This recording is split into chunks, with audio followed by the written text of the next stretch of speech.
सूरज की तपिश अब गांव की पगडंडियों को झुलसाने लगी है। इस साल गर्मी का कहर कुछ ऐसा टूटा है कि सुबह की ओस सूखते ही आसमान से आग बरसने लगती है। पशु पक्षी पानी की तलाश में व्याकुल हैं और खेतों की दरारें गांव की इस बेबसी को बयां कर रही हैं। गांव की वो ठंडी छांव जो कभी सुकून देती थी, अब बढ़ते तापमान के आगे हारती नजर आ रही है। उसी गांव में श्यामलाल और उसकी पत्नी गंगा रहते थे। गांव में भीषण गर्मी का कहर था। चारों तरफ सूखा पड़ा था और पानी की एक एक बूंद के लिए लोग तरस रहे थे। पानी की कमी के कारण उनकी फसल को भी सही समय पर पानी नहीं मिल पा रहा था, जिससे उनकी फसल धीरे धीरे सूखकर खराब होती जा रही थी और उनकी चिंता दिन ब दिन बढ़ती जा रही थी। एक दिन श्यामलाल जब खेतों में काम कर रहा होता है, तभी उसकी बीवी वहां पर आती है। सुनिए जी, ऐसे कब तक चलता रहेगा? हमारी फसल तो पूरी तरह सूखने लगी है। घर में खाना खाने के लिए भी परेशानी का सामना करना पड़ा है। कुछ करना पड़ेगा। क्या करें गंगा, तुम खुद ही देख रहे हो ना, आसमान से कैसे भीषण गर्मी पड़ रही है। चारों तरफ काल की स्थिति हो गई है। आसमान से एक बूंद पानी नहीं गिर रहा। अब हमारे बस में भी क्या है। एक बात कहूं, आप बुरा मत मानिएगा। क्यों ना आप सुंदर के खेत वाले कुएं से थोड़ा पानी ले आइए। उनके पानी को अपने खेत में डाल देंगे तो शायद फसल बच जाए। अरे भाग्यवान, ये क्या कह रही हो तुम? सुंदर हमें पानी क्यों देगा? वो तो पहले ही अपने पानी को लेकर बड़ा सख्त है। वो गांव में किसी की भी नहीं सुनता है। आप एक बार जाकर बात तो कीजिए, शायद क्या पता वो मान जाए। आखिर गांव के ही तो हैं हम सब। मुसीबत में एक दूसरे के काम नहीं आएंगे तो कौन आएगा? बताओ जरा मुझे आप। नहीं गंगा, मुझे नहीं लगता वो मानेगा। बेकार में वहां जाकर अपमान ही होगा। आप बिना कोशिश करे कैसे कह सकते हैं ऐसा? आप कोशिश तो कीजिए। अगर हम कोशिश ही नहीं करेंगे तो हमारी फसल कैसे बचेगी? देखिए ना, हर दिन गर्मी के कारण हालत और खराब हो रही है। मेरे लिए नहीं, अपनी मेहनत के लिए सोचिए। पूरे साल की कमाई इसी फसल पर टिकी है। हाँ, ये तो तुम सही कह रही हो। चलो ठीक है, तुम कह रही हो तो मैं जाकर बात कर लेता हूँ। लेकिन अगर उसने मना कर दिया तो फिर कुछ और सोचेंगे। हाँ, बस आप एक बार कोशिश कर लीजिए। भगवान सब ठीक करेगा। आप अब ज्यादा मत सोचिए। ठीक है, मैं अभी सुंदर के खेत की तरफ जाता हूँ। देखता हूँ कि वो क्या कहता है। श्याम सुंदर के खेत की तरफ चला जाता है।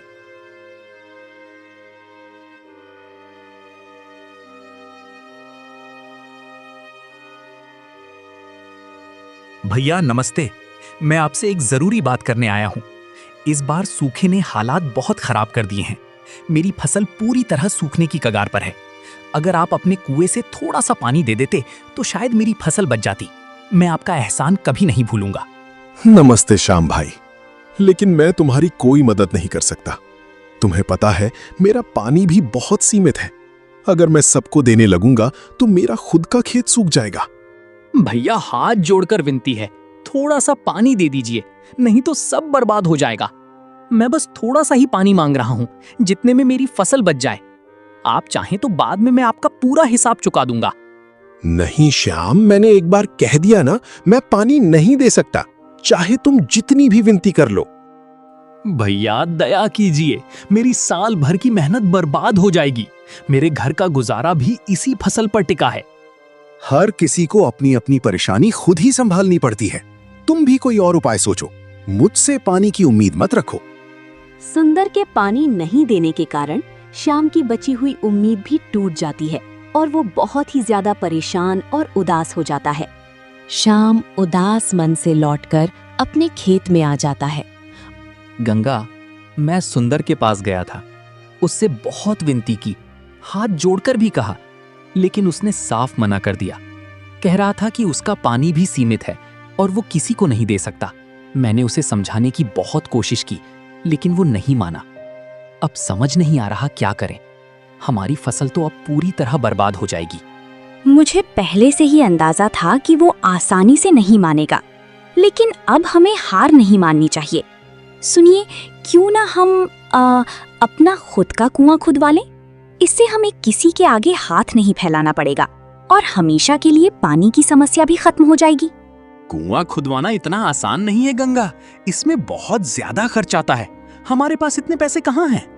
मैं जानती हूँ कि खर्च ज्यादा है, लेकिन इसके अलावा कोई और रास्ता भी तो नहीं है। आप गांव के मुखिया के पास जाइए, उनसे कर्ज मांग लीजिए। जब फसल अच्छी होगी तो धीरे धीरे चुका देंगे। हाँ, बात तो तुम्हारी सही है।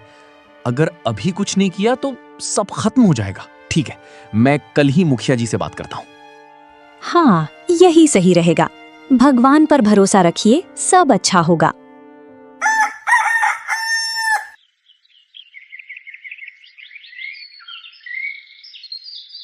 अगले दिन सुबह होते ही श्यामलाल मुखिया के पास जाता है और उनसे जाकर बोलता है कि प्रणाम मुखिया जी।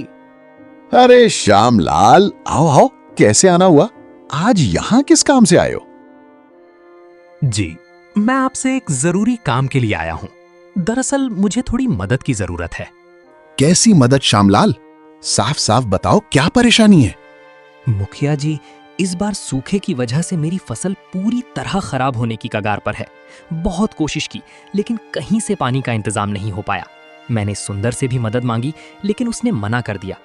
अब मेरे पास कोई रास्ता नहीं बचा है। तो तुम मुझसे क्या चाहते हो? मुखिया जी, मैं आपसे कुछ पैसे उधार मांगने आया हूँ, ताकि अपने खेत में कुआं खुदवा सकूं और अपनी फसल बचा सकूं। मैं वादा करता हूँ, जैसे ही फसल ठीक होगी मैं आपका सारा कर्ज धीरे धीरे चुका दूंगा। ठीक है श्यामलाल, तुम्हारी परेशानी मैं समझ सकता हूँ। तुम मेहनती आदमी हो और सच बोल रहे हो। मैं तुम्हें पैसे देने के लिए तैयार हूँ, लेकिन ध्यान रखना, समय पर कर्ज चुकाना होगा। जी मुखिया जी, आपका बहुत बहुत धन्यवाद। मैं आपका ये एहसान कभी नहीं भूलूंगा और समय पर आपका सारा पैसा चुका दूंगा। श्यामलाल मुखिया से कर्ज लेकर घर लौट आता है। उसके मन में अब एक ही लक्ष्य होता है, अपने खेत में पानी की व्यवस्था करना। अगले ही दिन सुबह सुबह वो मजदूरों को बुलाकर अपने खेत में कुआं खुदवाने का काम शुरू करवा देता है। दिन रात मेहनत चलती रहती है। खुदाई के दौरान कई मुश्किलें भी आती हैं, लेकिन श्यामलाल हिम्मत नहीं हारता। लगभग 3 से 4 दिनों की लगातार मेहनत के बाद आखिरकार कुआं पूरी तरह तैयार हो जाता है। उस दिन शाम तक कुआं खुदकर तैयार खड़ा था, मानो श्यामलाल की मेहनत का फल सामने हो। अपने खेत में बना हुआ कुआं देखकर श्यामलाल और गंगा की आंखों में खुशी झलक उठती है। दोनों को अब उम्मीद बन जाती है कि उनके खेतों में हरियाली जरूर लौटेगी और उनकी जिंदगी फिर से संवर जाएगी। देखिए जी, आखिरकार हमारा कुआं बन ही गया। कितनी मेहनत की आपने। आज सच में दिल खुश हो गया। अब हमें किसी के सामने हाथ नहीं फैलाना पड़ेगा। अपने ही खेत में पानी होगा, हमारी फसल भी बच जाएगी। मुझे पूरा भरोसा है, अब हमारे दिन बदलने वाले हैं। हाँ गंगा, ये सब तुम्हारी समझदारी की वजह से ही हुआ है। अगर तुम मुझे हिम्मत ना देती तो शायद मैं कभी ये कदम नहीं उठा पाता। आज इस कुएं को देखकर लग रहा है कि हमारी मेहनत सफल हो गई। अब हमारी फसल जरूर लहलहाएगी और हमारी जिंदगी फिर से पटरी पर आ जाएगी। बस अब भगवान से यही दुआ है कि ये कुआं हमेशा भरा रहे और हमारे खेतों में हमेशा हरियाली बनी रहे। हाँ, अब चलो घर चलते हैं। कल से नई शुरुआत करेंगे। अपने खेत को फिर से हरा भरा बनाएंगे। श्यामलाल और गंगा खुशी खुशी अपने घर लौट आते हैं। दोनों के चेहरे पर सुकून था, क्योंकि अब उन्हें पानी की कोई चिंता नहीं रह गई थी। दिन भर की मेहनत के बाद वे चैन की नींद सो जाते हैं। लेकिन अगली सुबह दोनों जल्दी उठकर उत्साह के साथ अपने खेत की ओर निकलते हैं। मन में नए सपने और उम्मीदें लिए जब वे खेत पर पहुंचते हैं तो वहां का नजारा देखकर दंग रह जाते हैं। उनकी आंखें अविश्वास से फैल जाती हैं। जहां कल तक पानी से भरा हुआ कुआं था, वहां अब सिर्फ सूखी मिट्टी पड़ी थी। कुएं का नामो निशान तक नहीं था। ये सब देखकर श्यामलाल और गंगा की होश उड़ जाते हैं। उनकी खुशी पल भर में डर और चिंता में बदल जाती है। दोनों समझ ही नहीं पाते कि आखिर रातों रात ऐसा कैसे हो गया। ये कैसे हो गया? कल तक तो यहाँ हमारा कुआं था पानी से भरा हुआ। ये सब अचानक गायब कैसे हो सकता है? मुझे तो यकीन ही नहीं हो रहा। कहीं हम सपना तो नहीं देख रहे थे? नहीं गंगा, ये सपना नहीं है, ये हकीकत है। लेकिन ये समझ नहीं आ रहा कि रातों रात ऐसा कैसे हो गया। इतना बड़ा कुआं, वो भी पूरी तरह गायब। ये कोई सामान्य बात नहीं है। अब हम क्या करेंगे? बड़ी मुश्किल से तो हमने ये कुआं खुदवाया था, सब कुछ खत्म हो गया। फिर से वही परेशानी।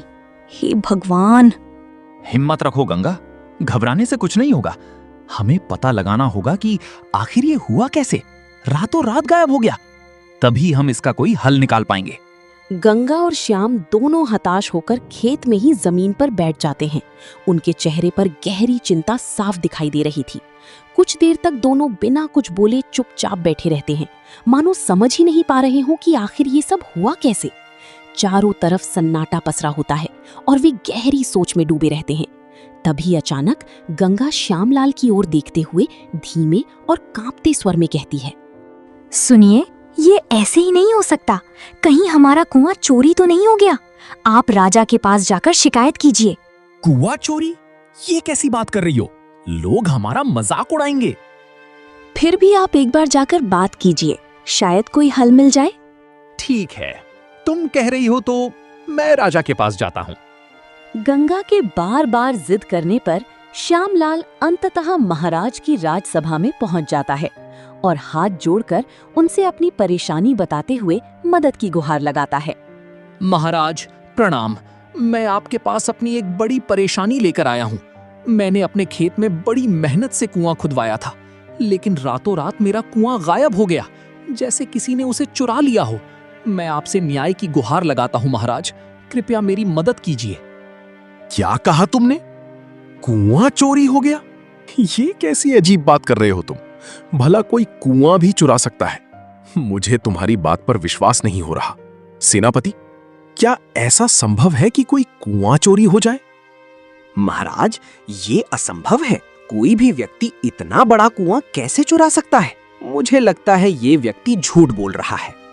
नहीं महाराज, मैं सच कह रहा हूँ। मैंने खुद अपने खेत में कुआं खुदवाया था। गांव की मुखिया से कर्ज लेकर मैंने ये काम करवाया था। अगर आपको विश्वास नहीं है तो आप मुखिया से पूछ सकते हैं। सेनापति, तुरंत गांव के मुखिया को दरबार में पेश किया जाए। हम सच्चाई जानना चाहते हैं। जी महाराज, जैसा आदेश। मैं अभी मुखिया को लेकर आता हूँ। वे तुरंत सेनापति को आदेश देते हैं और मुखिया को बिना देर किए राज्यसभा में बुलवाया जाता है। महाराज की जय हो। श्यामलाल सच कह रहा है। ये मेरे पास आया था और कुआं खुदवाने के लिए मुझसे कर्ज लिया था। मैंने ही इसे पैसे दिए थे ताकि ये अपने खेत में कुआं खुदवा सके।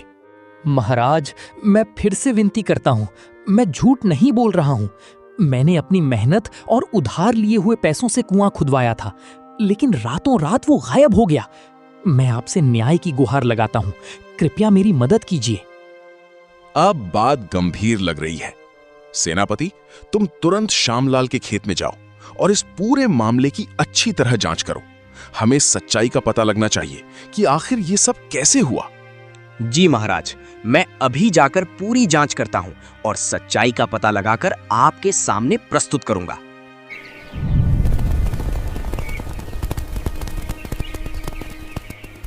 सेनापति श्यामलाल के साथ उसके खेत पर पहुंचते हैं और पूरे खेत का बारीकी से निरीक्षण करते हैं। वे हर कोने को ध्यान से देखते हैं, मानो किसी रहस्य का सुराग खोज रहे हों। चारों ओर गहरी नजर दौड़ाने के बाद भी उन्हें कुछ साफ समझ नहीं आता। कुछ देर तक जांच पड़ताल करने के बाद सेनापति गंभीर चेहरे के साथ वापस महल की ओर लौट जाते हैं ताकि महाराज को पूरी स्थिति की जानकारी दे सकें। महाराज, मैंने श्यामलाल के खेत का अच्छी तरह निरीक्षण किया, हर कोने को ध्यान से देखा, लेकिन वहां कुछ भी असामान्य नहीं मिला। ना तो कुएं के होने का कोई पक्का निशान है और ना ही किसी तरह की खुदाई के सबूत दिखाई दिए। ऐसा लग रहा है जैसे वहां कभी कुआं था ही नहीं। अगर वहां कोई निशान ही नहीं मिला तो इसका मतलब साफ है कि ये सब एक भ्रम या गलतफहमी है। हमें बिना सबूत के ऐसी बातों पर विश्वास नहीं करना चाहिए। इस मामले को यहीं समाप्त समझा जाए। भीषण गर्मी का कहर पूरे इलाके में छाया हुआ था। धरती तपकर जैसे आग बन चुकी थी। हवा भी गर्म और झुलसा देने वाली चल रही थी। ऐसे में शाम धीरे धीरे ढलती है, लेकिन गर्मी की तपिश अब भी कम नहीं होती। श्यामलाल और गंगा निराश होकर अपने खेत में ही चुपचाप बैठे रहते हैं। उनके चेहरे पर थकान, चिंता और बेबसी साफ झलक रही होती है। तभी अचानक कुछ अजीब होता है। उनके सामने ही वही कुआं एक बार फिर प्रकट हो जाता है और देखते ही देखते उस कुएं से ठंडा पानी बाहर निकलकर बहने लगता है, मानो जलती हुई धरती को राहत देने आ गया हो। ये अद्भुत दृश्य देखकर श्यामलाल और गंगा दोनों सन्न रह जाते हैं। जहां एक तरफ भीषण गर्मी ने सब कुछ सूखा दिया था, वहीं अचानक इस रहस्यमयी कुएं का प्रकट होना उन्हें हैरान और हैरत में डाल देता है। ये कैसे हो गया? हमारा कुआं वापस आ गया। ये तो किसी चमत्कार से कम नहीं है। कल तक यहाँ कुछ भी नहीं था और अब अचानक फिर से वही कुआं। मुझे तो कुछ समझ ही नहीं आ रहा। सच में ये बहुत अजीब है, लेकिन अभी सोचने का समय नहीं है। जब कुआं वापस आ ही गया है तो चलो जल्दी से खेतों में पानी डाल देते हैं, इससे पहले कि फिर कुछ हो जाए। श्यामलाल तुरंत एक मटका उठाता है और कुएं के अंदर डाल देता है। गायत्री उम्मीद भरी नजरों से कुएं की ओर देखती रहती है। कुछ ही पलों बाद श्यामलाल रस्सी को खींचकर मटके को बाहर निकालता है, लेकिन जैसे ही मटका ऊपर आता है, दोनों के चेहरे उतर जाते हैं। मटके में एक बूंद भी पानी नहीं होता। ये देखकर दोनों और भी हैरान और परेशान हो जाते हैं। जो कुआं बाहर से पानी उफनता हुआ दिख रहा था, उसके अंदर से एक बूंद पानी तक नहीं निकल पा रहा था। ये रहस्य अब और भी गहरा हो चुका था। ये क्या हो रहा है? बाहर से तो कुआं पानी से भरा हुआ दिख रहा था, लेकिन अंदर से एक बूंद भी नहीं निकल रही। ये कैसे मुमकिन है? ये जरूर कोई रहस्य है। कुछ तो गड़बड़ है यहाँ। समझ में नहीं आ रहा कि आखिर ये सब हो क्या रहा है। मुझे तो अब बहुत डर लग रहा है। ये सब बिल्कुल ठीक नहीं है। इस कुएं में जरूर कुछ गड़बड़ है। हमें यहाँ से दूर ही रहना चाहिए। जितना जल्दी हो सके इस जगह से निकल चलते हैं। हाँ, तुम सही कह रही हो। ये सब सामान्य नहीं है। चलो अभी के लिए घर चलते हैं, बाद में सोचेंगे क्या करना है। फिर दोनों पति पत्नी उदास मन से अपने घर लौट आते हैं। पूरी रात वे इसी अजीब घटना के बारे में सोचते रहते हैं, लेकिन उन्हें कुछ समझ नहीं आता।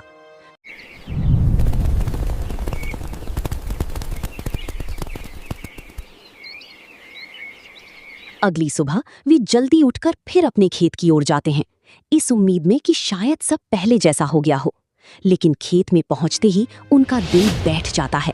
वहां कुआं फिर से गायब होता है। ये देखकर दोनों के पैरों तले जमीन खिसक जाती है। घबराई हुई गंगा कांपती आवाज में कहती है, ये फिर से गायब हो गया। ये सब क्या हो रहा है?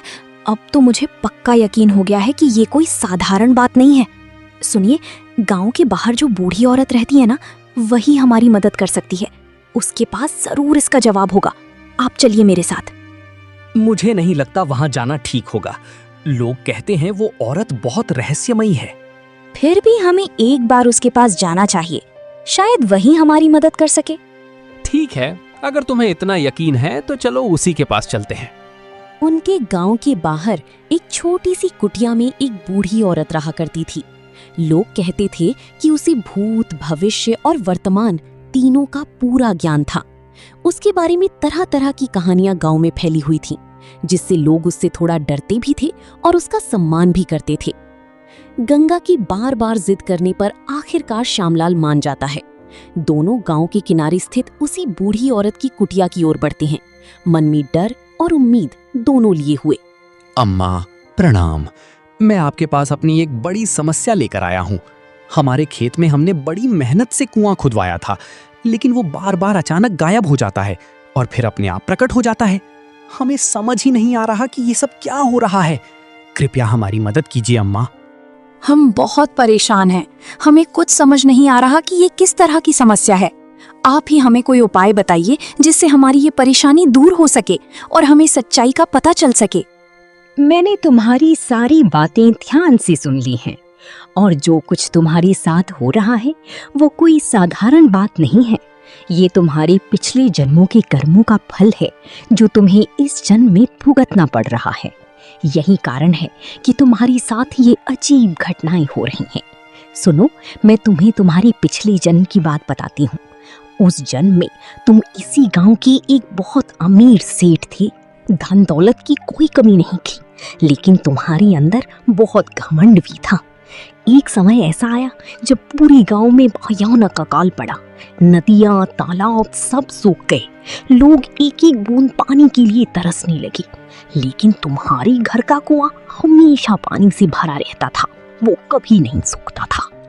एक दिन एक गरीब बुढ़िया सेठ के वहां आती है और पानी की गुहार करते हुए सेठ से बोलती है कि सेठ जी, दया कीजिए, मैं बहुत दूर से आई हूँ। घर में एक बूंद पानी नहीं है। ये 2 घड़े लाई हूँ, थोड़ा सा पानी दे दीजिए, भगवान आपका भला करेगा। मैं हाथ जोड़कर विनती करती हूँ, मुझे पानी दे दीजिए। अरे बुढ़िया, यहाँ से चली जा। मेरे कुएं का पानी सबको बांटने के लिए नहीं है। अगर मैं हर किसी को पानी देने लगूं तो मेरे लिए क्या बचेगा। जाओ यहाँ से, मुझे फालतू की बातें मत सुनाओ। सेठ जी, इतना कठोर मत बनिए। मैं बहुत प्यास से तड़प रही हूँ, बस थोड़ा सा पानी दे दीजिए। मैं आपके चरणों में गिरती हूँ, भगवान के लिए मना मत कीजिए। मैंने कहा ना, यहाँ से निकल जाओ। बार बार वही बात मत दोहराओ। मुझे तुम्हारी कोई मदद नहीं करनी। सेठ जी, दया कीजिए, नहीं तो मैं यहीं मर जाऊंगी। मुझे कोई फर्क नहीं पड़ता। जाओ यहाँ से, नहीं तो नौकरों से कहलवाकर तुम्हें बाहर निकलवा दूंगा। जमुना काकी वहां से निराश होकर लौट पड़ती है। उसके कदम भारी हो चुके होते हैं और चेहरे पर मायूसी साफ झलक रही होती है। रास्ते में अचानक उसकी मुलाकात कविता से होती है, जो उसे ध्यान से देखती है। कविता की नजर जैसे ही उसके हाथ में पकड़े खाली मटके पर पड़ती है, वो हैरानी से पूछ बैठती है, अरे काकी, ये क्या हाल बना रखा है आपने? और ये मटकी भी खाली है। क्या उस लालची सेठ ने आपको थोड़ा सा भी पानी नहीं दिया? क्या बताऊं बेटी, मैंने उससे बहुत विनती की, हाथ जोड़े, पैर पड़े, लेकिन उसका दिल नहीं पसीजा। उसने मुझे वहां से भगा दिया। सच कहती हूँ, ऐसा कठोर इंसान मैंने कभी नहीं देखा। अब इस गांव में रहना भी मुश्किल हो गया है। ये आदमी कितना निर्दयी है, ऐसे वक्त में भी लोगों की मदद नहीं करता। हाँ काकी, आप ठीक कह रही हैं। जब ऐसे लोग मदद नहीं करेंगे तो यहाँ जीना ही बेकार है। मुझे लगता है हमें ये गांव छोड़ देना चाहिए, कहीं और जाकर अपना गुजारा करना पड़ेगा। हाँ, सही कह रही हो बेटी, अब यहाँ रहने का कोई मतलब नहीं। चलो, हम दोनों ये गांव छोड़ देते हैं, शायद कहीं और हमें थोड़ा सहारा मिल जाए। इसी तरह कुछ दिनों बाद गांव के और लोग भी उस लालची सेठ के पास पानी मांगने आते हैं, लेकिन सेठ किसी को भी पानी देने से साफ मना कर देता है। उसकी कठोरता और लालच देखकर सभी गांव वाले बेहद निराश हो जाते हैं। आखिरकार मजबूर होकर वे गांव छोड़ने का फैसला कर लेते हैं और पानी की तलाश में निकल पड़ते हैं। हर व्यक्ति अपने हाथ में एक एक मटका लिए अनजान राहों पर चल रहा होता है। सबके चेहरों पर थकान और बेबसी साफ दिखाई देती है। तभी रास्ते में उन्हें दूसरे गांव का एक आदमी मिलता है, जो उन्हें गौर से देखता है। अरे, आप सब लोग ऐसे एक साथ कहाँ जा रहे हैं? सबके हाथ में मटके हैं और चेहरे पर इतनी परेशानी क्यों है? बेटा, क्या बताएं, हमारे गांव में भयानक सूखा पड़ा है। पानी की एक बूंद भी नहीं बची। हम सब उस सेठ के पास गए थे, जिसके कुएं में हमेशा पानी रहता है, लेकिन उसने किसी को एक बूंद पानी भी नहीं दिया। उसकी लालच और कठोरता ने हमें मजबूर कर दिया कि हम गांव छोड़ दें। अब हम सब पानी की तलाश में भटक रहे हैं। आप लोग चिंता मत कीजिए, आप सब मेरे साथ चलिए। हमारे गांव में एक नदी है जिसका पानी कभी नहीं सूखता। वहां आप सब आराम से पानी पी सकते हैं, और अगर आप चाहें तो मेरे गांव में ही रह सकते हैं। मेरा बड़ा खेत है, मैं आप सबको काम पर लगा दूंगा ताकि आप सबका गुजारा अच्छे से हो सके। सभी गांव वाले धनराज के पीछे पीछे चलने लगते हैं। कुछ दूर आगे बढ़ने के बाद अचानक उन्हें एक बड़ी सी नदी दिखाई देती है। नदी को देखते ही सबकी आंखों में चमक आ जाती है और वे दौड़ते हुए उसके पास पहुंचते हैं। कई दिनों की प्यास से व्याकुल लोग जैसे ही पानी पीते हैं, उनकी जान में जान आ जाती है और वे तृप्त होकर राहत की सांस लेते हैं। सभी गांव वाले कृतज्ञता से धनराज का धन्यवाद करते हैं। बेटा धनराज, तुम तो हमारे लिए भगवान बनकर आए हो। कई दिनों से प्यासे थे हम, आज जी भर कर पानी पिया है। तुम्हारा ये उपकार जिंदगी भर याद रहेगा। भगवान तुम्हें हमेशा खुश रखे। धनराज जी, आपने हमारी जान बचा ली।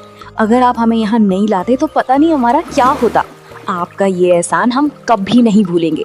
आपने हमें नई उम्मीद दी है। आप लोग धन्यवाद मत कहिए। इंसान होने के नाते एक दूसरे की मदद करना हमारा कर्तव्य है। अब आप सब चिंता छोड़ दीजिए। यहाँ आप सब सुरक्षित हैं और आराम से अपना जीवन फिर से शुरू कर सकते हैं। धनराज अपने गांव का एक अमीर लेकिन उतना ही नेक और सज्जन व्यक्ति था।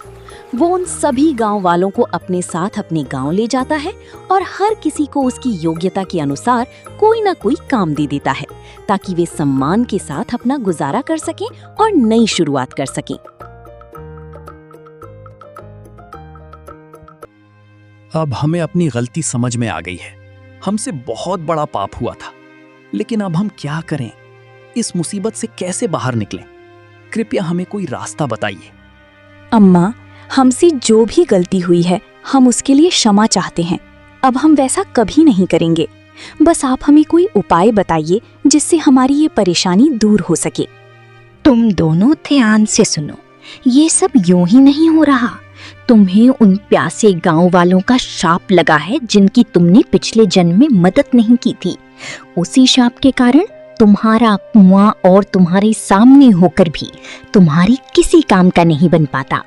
यही वजह है कि कभी वो दिखाई देता है और कभी गायब हो जाता है। यही तुम्हारी कर्मों का फल है। लेकिन इसका एक उपाय भी है। तुम्हारे राज्य के जो राजा हैं, जो न्याय प्रिय और धर्म के मार्ग पर चलने वाले हैं, अगर उनके हाथों से उस कुएं का पानी निकाला जाएगा तो तुम्हारी पाप धुल सकते हैं और तुम्हें इस शाप से मुक्ति मिल सकती है। गंगा और श्यामलाल बूढ़ी औरत की सारी बातें ध्यान से सुनने के बाद सीधे राजमहल की ओर निकल पड़ते हैं। उनके मन में अब इस रहस्य को सुलझाने की उम्मीद जाग चुकी होती है। राजमहल पहुंचकर श्यामलाल महाराज के सामने हाथ जोड़कर पूरी घटना विस्तार से सुनाता है और उनसे मदद की गुहार लगाता है। मैं एक बार फिर आपकी शरण में आया हूँ। मैंने एक बूढ़ी अम्मा से अपनी समस्या के बारे में पूछा। उन्होंने बताया कि ये सब हमारे पिछले जन्म के कर्मों का फल है और इसका एक ही उपाय है। अगर आपके हाथों से हमारे कुओं का पानी निकाला जाएगा तो ये श्राप खत्म हो सकता है। महाराज, मैं आपसे विनती करता हूँ, कृपया हमारी मदद कीजिए। महाराज, मुझे ये सब एक कहानी जैसा लग रहा है। बिना किसी पक्के सबूत के इस तरह की बातों पर विश्वास करना उचित नहीं है। ये संभव नहीं लगता कि किसी के हाथ से पानी निकालने से कोई श्राप खत्म हो जाए। सेनापति, कभी कभी ऐसी बातें भी सच होती हैं जो समझ से परे होती हैं। अगर इससे किसी की मदद हो सकती है तो हमें एक बार प्रयास जरूर करना चाहिए। श्याम, मैं तुम्हारी मदद करने के लिए तैयार हूं। चलो अभी तुम्हारे खेत चलते हैं। थोड़ी ही देर में राजा, सेनापति, श्यामलाल और अन्य लोग श्यामलाल के खेत में पहुंच जाते हैं। सेनापति उस बूढ़ी औरत को भी साथ लेकर आता है।